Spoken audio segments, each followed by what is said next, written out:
Today I'm going to be talking to Jeff Scheaffer. He's the general manager at CA, and he's going to tell us a little bit about continuous delivery and continuous testing and what kind of business value that delivers to organizations.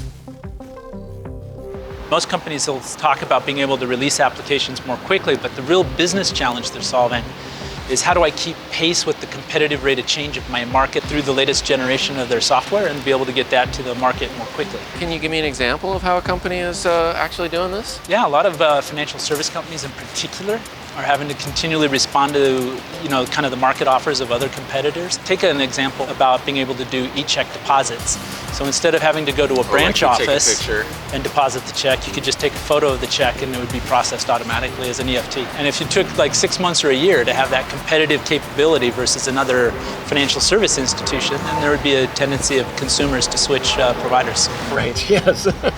I'm going to go to the bank that lets me do this. Well, I actually did that myself. I changed my financial service provider from one financial institution to another because of the ability to manage my personal accounts, anywhere in the world and being able to access them. There's a couple of things about that are kind of interesting as you look back through the lens of history. One is cycle times. We're anywhere from 12 to 24 months in terms of being able to bring those business capabilities to the market.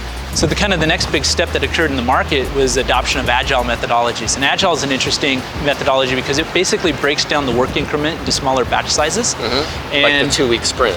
Yeah, the 2-week sprint's a great example. So what we use internally actually is 2-week sprints. And so we can respond as we learn, and we're much more successful at being able to meet the business objectives. What would you say is the general penetration or maturity level of DevOps in the enterprise these days? Most companies are talking about DevOps, but its actual adoption and being put into practice we're still very early in the cycle. For example, financial service companies, they may have 5,000-6,000 software projects. And you talk to them and they'll say, well, maybe 10 to 20% have adopted full agile. The balance are still using waterfall or some intermediary derivative like scrumfall. The other thing we found though is agile alone would allow us to bring that release cycle from 24 months to 12 to 6 months.